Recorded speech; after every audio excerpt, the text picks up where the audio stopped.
So I don't know if it was Tuesday or Monday, but some of you guys might have heard JJ Redick's going off on Doc Rivers on First Take, whenever it was, a couple of days ago. Uh, always saying that Doc is full of excuses. Could have been Tuesday. Always full of excuses for all the failures. Never takes accountability. Yada yada yada. Blah blah blah. But I do recall Bucks were struggling before Doc got there defensively.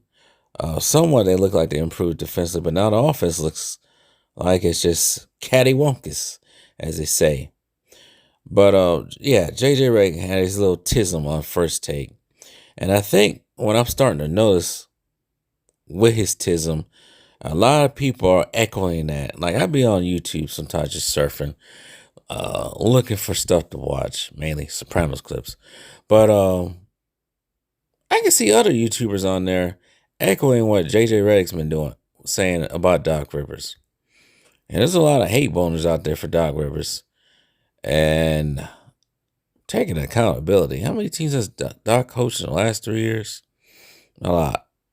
3 in the last, okay, not 3. 2 in the last 4 years, you could say. 3 in the last 5 or 6 years with the Clippers, 76ers, and now the Bucks.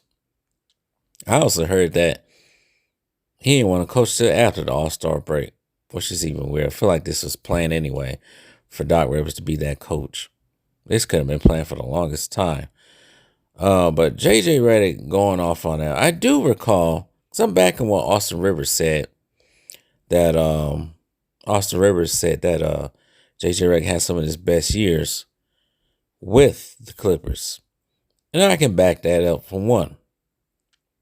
Because back in the day when I used to live in California, I used to watch a lot of Clippers games.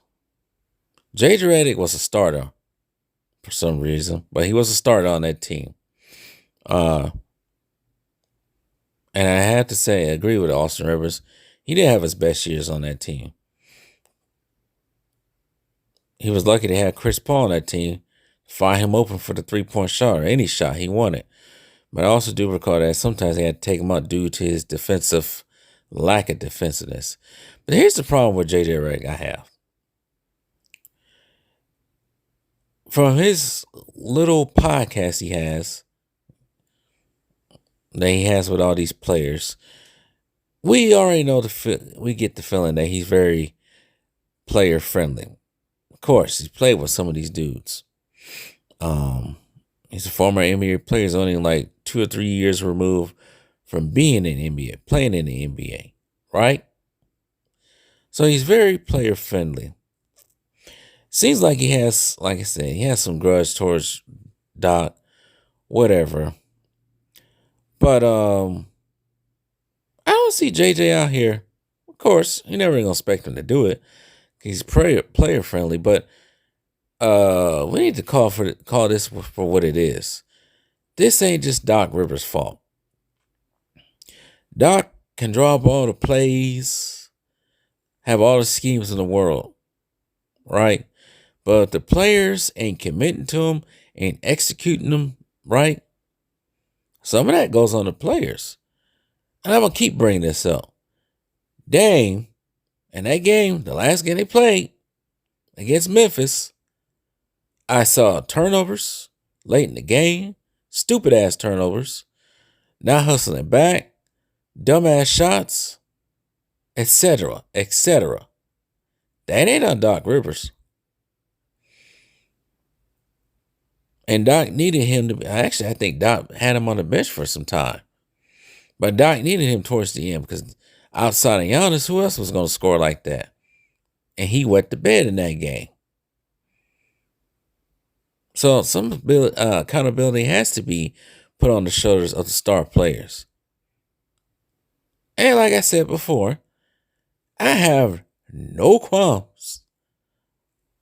I ain't having none of it with the pushback with calling out these players. I ain't scared to call out any fan base. I ain't scared to call out any player. I did it with Giannis a couple weeks ago. I just did it with Steph. And they tried it, but it didn't work. And you know damn well I ain't scared to call LeBron and his fan base. So I don't care. I call it for how I see it. Some of these dudes that be on TV like to tiptoe and be friendly. It's funny. I think Charles Barkley came out a couple of days ago.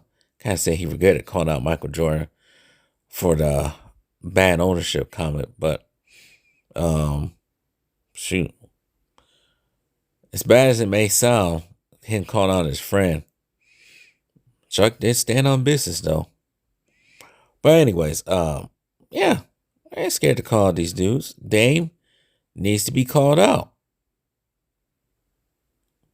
These players need to be called out when they fail. I was gonna say something else. You look at Trey Young down there. He wanted Nate McMillan gone down in Atlanta, right?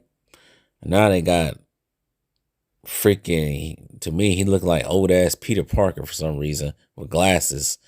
What's his name? Quinn Snyder down there? What they doing now? What Atlanta doing? Because this goes back to that comment to dude, some idiot made a couple of days ago talking about, oh, the Bucks would be better with the white coach. Well, look at Atlanta. Atlanta was better when he had Nick McMillan. Went to the conference finals. Eastern Conference Finals. Since then, trash.